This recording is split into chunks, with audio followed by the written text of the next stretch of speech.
We love telling people that, hey, you're going to work, and just seeing the expression on their face, the smile when they leave, and knowing that, it's not just that person that you're helping, it's their family, and just the trickle effect that everybody, as it goes down the line, it's really cool to put somebody to work. The Small Business Rundown is the official podcast of the National Federation of Independent Business, the member-driven voice of small business. NFIB and our members advocate to keep America's small businesses strong and independent in Washington, D.C., all 50 states, and the nation's courts. Welcome to the Small Business Rundown, a biweekly podcast with information on independent businesses' victories and challenges in Washington, D.C. and state capitals. My name is Adam Temple, and I'm NFIB's Senior Vice President of Advocacy. We know from talking to small business owners and through our long-standing research surveys that a labor shortage continues to be a critical issue for a large portion of small business owners.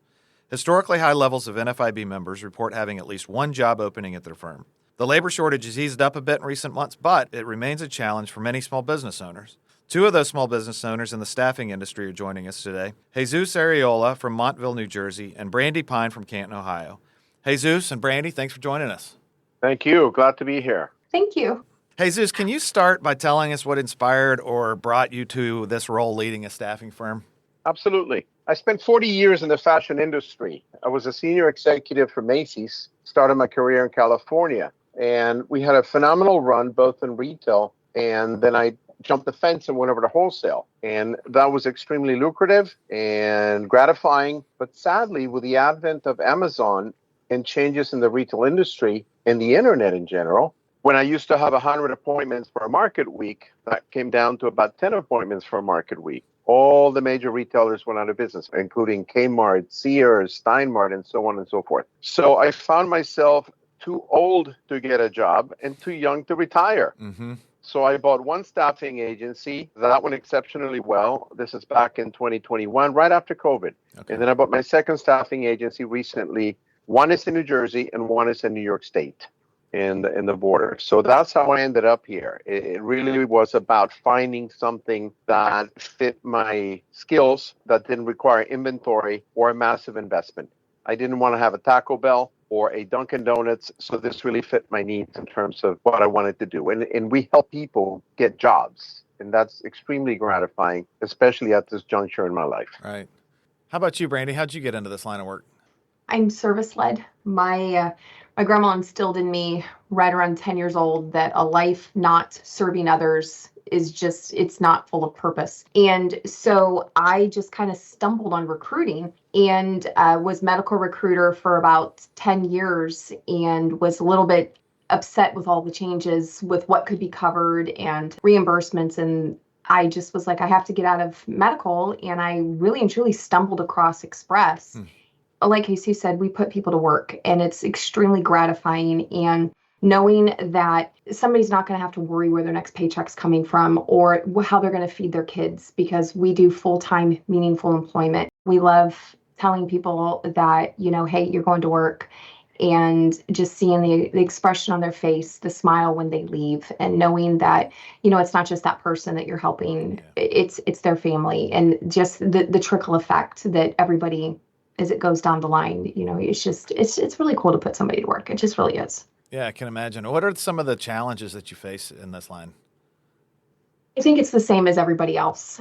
Finding the right person. When people come in here, we tell them that it's got to be the right fit for three ways. It's got to be the right job, doing the job itself.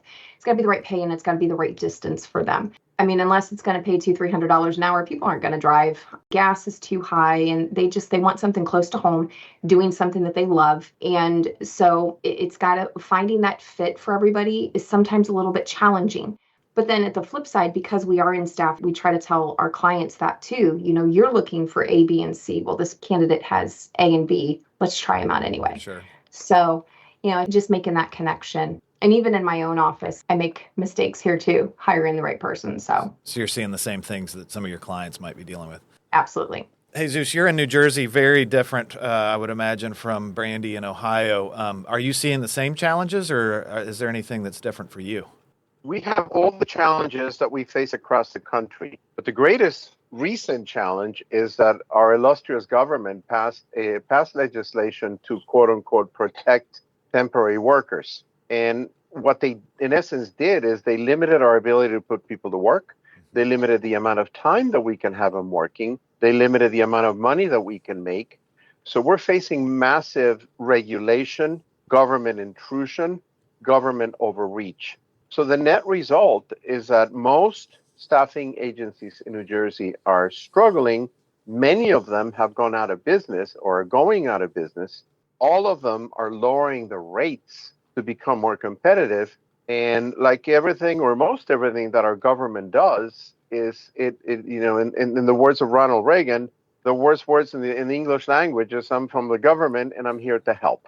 There are 3 states that have adopted similar legislation, one of them California, as we all know, the other one Illinois, and now New Jersey. That's part of the reason that I opened an agency in New York State. Now, New York State is not business friendly per se, but at least it's less intrusive than New Jersey. So we're facing labor shortages. We're facing a plethora of workers with no skills and no language. And we're facing the headwinds of government regulation. Those are really my challenges today. That makes sense. And NFIB's latest jobs report shows that small business job openings are at exceptionally high levels, something that you all know firsthand. 40% of owners reported openings they couldn't fill, and that was up 2 points from the previous month. Jesus, are you, aside from the reasons that you mentioned before, what are some of the reasons that clients are having fill in those jobs? At the macro level, there's a massive shortage of skilled labor. Mm-hmm. You cannot find a mechanic. You cannot find a machine operator. Even forklift drivers have to be trained and brought in without the OSHA certifications because there just aren't enough of them. We have a lot of workers that are coming in with no English, no skills, that are ready to work, and I have hundreds of those. But I would say that anything in the skilled trades environment is extremely difficult to find. And it's clear to see that we have glamorized college education and we have vilified the trades, which can be just as lucrative down the road. So there is that big gaping hole in the middle where you just cannot find workers. The other headwind that we had, and we still have it, is that there are so many government benefits that many of our folks choose to stay home as opposed to go to work. And the difference in earnings is really marginal. So until we incentivize people to work and incentivize people to acquire the proper skills, so instead of forgiving student loans, perhaps we should incentivize people to go to trade school where they can obtain meaningful skills that they can put to work at age 19, age 20, as opposed to age 25. That's really, I'm seeing that at the macro level, and we deal with it every day. We can find professionals, we can find admin, we can find bookkeepers, some accountants, but that whole big hole of the skilled trades is sorely missing throughout the United States.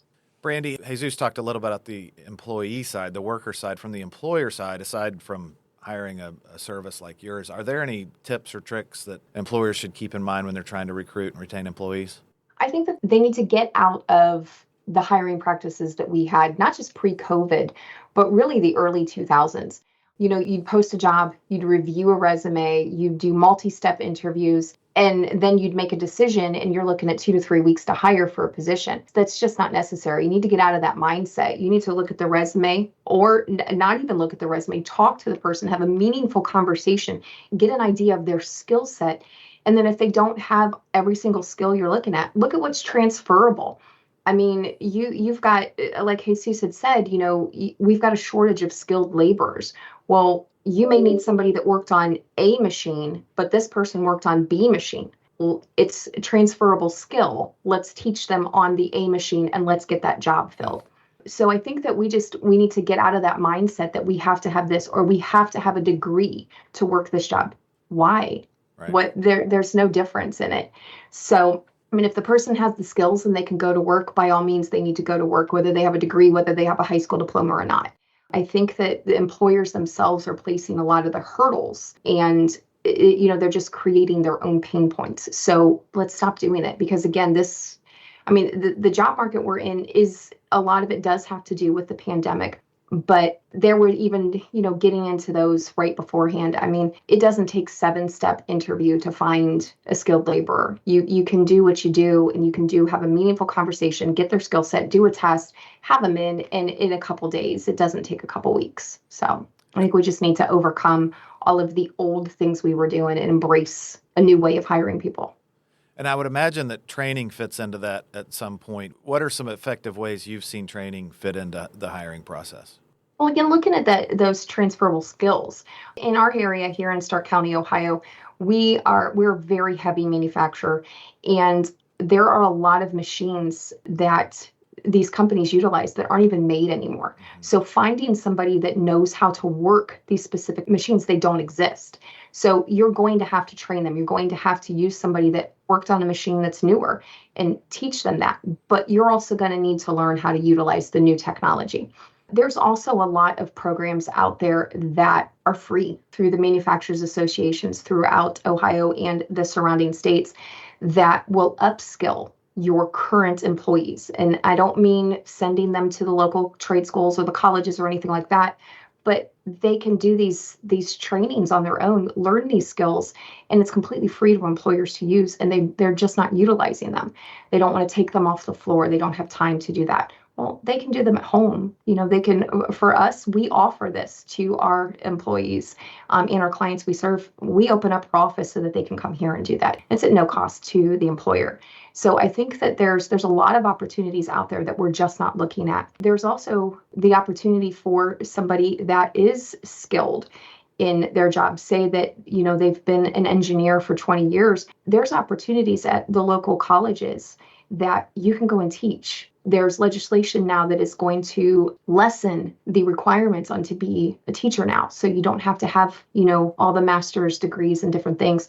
They're utilizing your experience now and considering you an expert in that field. And as long as you already have the bachelor degree and different things like that, you can be eligible to teach now.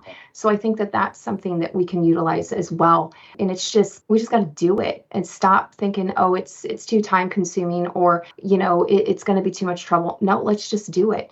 We have such a gap in the age groups, and that 19, 20-year-old to right around the mid 40s, that's the people that we're missing, and they're ready to work now, and we need to just stop turning them away and get them in, get them trained, and get them working. Yeah. Jesus, what strategies have you seen small businesses utilize effectively in this area? You mean in the area of securing labor? Yeah, getting labor, hiring, retaining workers, establishing that relationship. I think what I'm finding recently is that the proper culture keeps the folks around. I have great paying jobs that are turning over every week, and I have not so great paying jobs where I keep associates for months and months, if not years. And it's about the culture and about the surroundings. If folks are happy, they hang out. I read last week that pay raise makes you happy for one day. The right culture makes you happy for 365 days a week. So culture for sure. And I don't mean to become but it's working. And it's working in a lot of the places where I put people to work. The second thing we're doing is we're really diversifying the way we recruit. We can no longer post a job on Indeed and expect to get what we get. We're looking at churches. We're looking at community groups, the Chamber of Commerce, networking to find associates. If you find associates through a church, you're probably going to end up with better folks because they have referrals and they have the reputation to uphold. And I'm not being facetious. After COVID, we had untold numbers of no-shows. No call, no show. We don't find that when there's a relationship between the recruit and us and the employer. Job fairs. So we're going back to traditional ways of recruiting as opposed to ZipRecruiter, Indeed, and Monster, and the other one. I forget the name because they're a dime a dozen. So diversify your culture, number one, diversify your recruiting strategy, and communicate with the associates. Make sure that things are clicking, do your checks, make sure they're happy. Those are really the incentives that are working. And it's interesting because I know people are listening to this, but I can see you both, and the whole time you've been nodding along while the other one's answering. So there must be some consistencies here. This is a question for both of you, and I'll start with you, Jesus, while we've still got you. As far as bright spots, what are the bright spots you see on the horizon when it comes to hiring? The biggest bright spot is that we have openings. And when there's openings, there's an opportunity to grow your business. And if you dig deep enough and you work hard enough, you will find the associates, as hard as it is. So there are openings. They talk about a recession, and we know all the headwinds of inflation and this and that and the other thing. Yesterday, I got 15 job orders. wonderful job orders, meaningful job orders. Just got to find the associates. So there is a bright future with optimism if we can get the labor to square with the openings that we have available. And I would say that 60% of the time we're able to do that and grow our businesses. That's really the crux of what's going on today in our business. What do you have to say on that, Brandi? So I think that we know it. Hey, I mean, Jesus and I have been doing this for a minute, but other people are starting to realize that, we've got to stop pushing the old school mentality. We've got to embrace new ideas. So one of the things that is going on here in our area, they go into the local high schools, and they've been doing that for years. Some of our local manufacturers go in and take a group and they tour and show how cool it is to go, make things. Well, they've started to expand that to middle school. Okay, great. Now they're expanding it all the way down to the kindergarten level. Wow. So we're starting 6 and 7-year-old kids that have never known a life without technology. We're starting to show them how they can have a job utilizing technology. That, the same technology that they're using to play Minecraft is the technology for robotic welding. And you can make this and you can do that. And so the kids don't have the same mentality, oh, I like electronics, there's no future in that for me. No, there is. You can make things.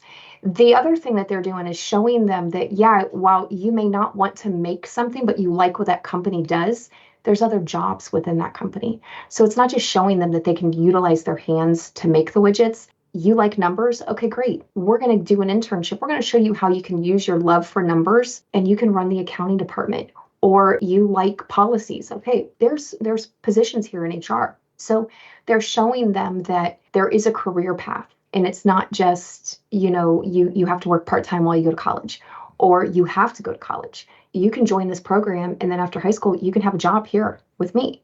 So, and they're taking them all the way through the age group, which I think is phenomenal. The other thing is these companies are starting to realize that they have to change the stigma surrounding them.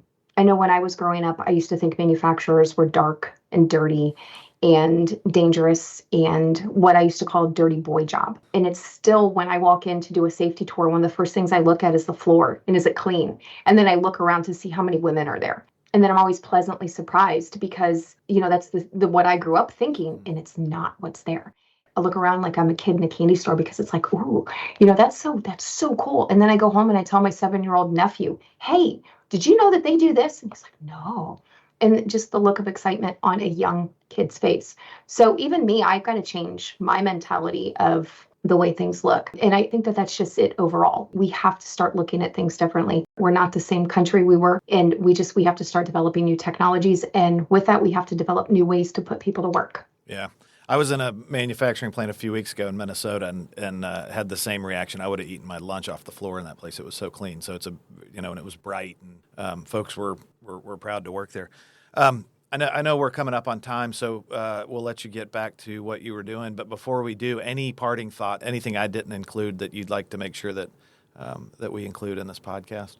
I will throw my 10 cents worth. I'm just happy to join a group that is doing advocacy and that is speaking for us. Living in the state of New Jersey, I can write my congresswoman until I'm blue in the face, but sadly, she belongs to the opposing views. Government overreach, regulation, taxation, and so on and so forth. So I'm just very happy to attach myself to a group of people that believe in small business and entrepreneur and the freedom to conduct our lives and grow our families and put people to work, because however free I am is going to translate into how many people I'm able to put to work. They call me and they say, Jesus, why is my paycheck so little? And then I take them through the deductions in the state of New York. You got state, federal, FICA, shoulda, coulda, woulda, and the other one. And I always say to them, this is what you're voting for. Either vote for freedom or vote for big taxes. So we need to propagate that mentality that the more money you leave in our pocket, the better off we're all going to be. And that's really my parting thoughts. Thank you. Brandi, anything before we go? I have to agree with the advocacy. One of the things that I really fight for here is putting people with colorful backgrounds to work. There's a lot of, again, old school thinking that if you made a mistake 10 years ago, you're not employable. And that's just not true. We work very closely with our reentry programs here with the Stark County courts. We work with basically every government agency there is, and we put them to work. We don't turn you away. We don't, discriminate against you because you might have done something a few years ago. And there is policy that is being voted on that is going to help these people go to work. And I'm very proud that I can be a part of that, because at the end of the day, whether they go to work for me, whether they go to work for Jesus or you, it doesn't matter. Somebody going to work helps all of us. It stimulates the economy. And like I tell people, I'm tired of paying $80 to fill my tank every week, and I'm tired of $5 a dozen eggs. So go to work so you can help, stimulate things. And, we're going to get through it, but we all have to do our part to do it. Well said. I think it's a good place to leave it. So we will conclude it there and let you guys go. We really appreciate you taking the time to chat with us today. Folks, great to be with you. Yeah, thanks for having us. We really appreciate hearing from Brandi and Jesus. It's always really good to hear from NFIB members. Among the issues that impact staffing are regulations and wage mandates. To learn more about NFIB's advocacy positions on labor and workforce issues, or to find out more about NFIB Research Center's small business economic research, check out the links in today's show notes. If you have a question, or if there's anything you'd like us to cover on a future episode, please send us an email at podcast@nfib.org. And now I want to thank you, the listeners, for joining us on today's Small Business Rundown. We'll be back every 2 weeks bringing you news and analysis from Washington, D.C. and state capitals so that you, whether you're a business owner or a supporter of one, can continue to blaze a trail. The Small Business Rundown is brought to you by NFIB, the voice of small business. You can find us at nfib.com and on Twitter, Facebook, Instagram, and LinkedIn.